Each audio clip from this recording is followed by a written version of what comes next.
കഴിഞ്ഞ കുറച്ച് ദിവസങ്ങളായി പാകിസ്ഥാൻ കനത്ത നാണക്കേടിലൂടെയാണ് കടന്നു പോകുന്നത്.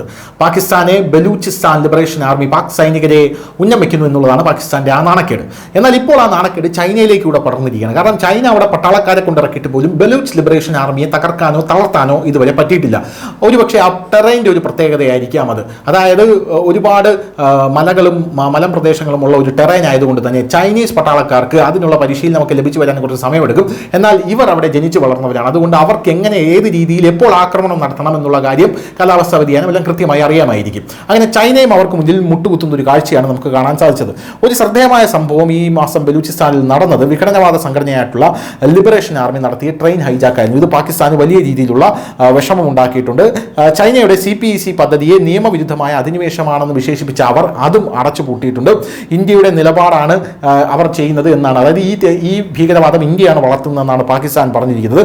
എന്തായാലും ബലൂചിസ്ഥാനിൽ പാകിസ്ഥാൻ വലിയ ക്രൂരതകൾ നടത്തിയിട്ടുണ്ടെന്നും വലിയ രീതിയിൽ പ്രശ്നങ്ങൾ അവിടെ ഉണ്ടായിട്ടുണ്ട് എന്ന് അവിടുത്തെ ഒരു ആക്ടിവിസ്റ്റ് ആയിട്ടുള്ള അക്ബർ അദ്ദേഹം ഇപ്പോൾ പറയുന്നുണ്ട്. ഇദ്ദേഹത്തിന്റെ വാക്കുകളാണ് ഇപ്പോൾ അന്താരാഷ്ട്ര മാധ്യമങ്ങളിൽ അവർ റിപ്പോർട്ട് ചെയ്തുകൊണ്ടിരിക്കുന്നത്, തരംഗമായിക്കൊണ്ടിരിക്കുന്നത്.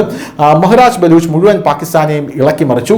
ഒരു ബലൂച്ച് സ്ത്രീ എഴുന്നേറ്റ് നിൽക്കുമ്പോൾ എല്ലാ ബലൂച്ചുകളും അവളുടെ പിന്നിൽ നിൽക്കുന്നു.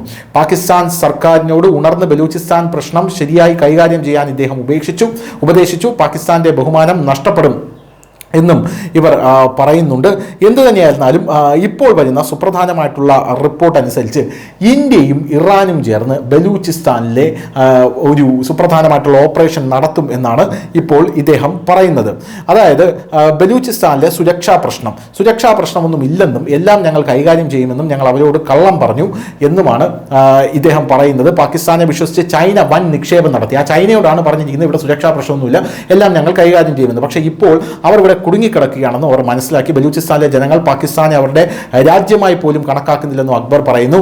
ബലൂചിസ്ഥാനിലെ സ്കൂളുകളിൽ പാകിസ്ഥാൻ ദേശീയ ഗാനവും പഠിപ്പിക്കുന്നില്ല എന്നും അദ്ദേഹം കൃത്യമായി പറയുന്നുണ്ട്. എന്തു തന്നെയായിരുന്നാലും പാകിസ്ഥാൻ ബലൂചിസ്ഥാനെതിരെ യുദ്ധം തുടങ്ങിയാൽ താമസിയാതെ അല്ലെങ്കിൽ പിന്നീട് ഇന്ത്യ ബലൂചിസ്ഥാനെ പിന്തുണയ്ക്കുമെന്നാണ് ഇദ്ദേഹം പറയുന്നത്. പോരാത്തതിന് ഇറാൻ ഇവരെ സഹായിക്കാൻ എത്തുകയോ ചെയ്യുമെന്നാണ് പറയുന്നത്. പാകിസ്ഥാൻ ചൈനയും വഞ്ചിച്ചു എന്നാണ് അക്ബർ പറയുന്നത്. ബലൂചിസ്ഥാനിൽ ഒരു യുദ്ധം പാകിസ്ഥാൻ പ്രഖ്യാപിച്ചു കഴിഞ്ഞാൽ ഇറാനും ഇന്ത്യയും ചേർന്ന് ബലൂചിസ്ഥാനെ രക്ഷിക്കാൻ അവിടെ എത്തും എന്നാണ് ഇദ്ദേഹം പ്രധാനമായും പറയുന്നത്. ഇന്ത്യ അങ്ങനെ ഒരു നീക്കം നടത്തും, ഇന്ത്യയിൽ ഞങ്ങൾക്ക് വിശ്വാസമുണ്ട്.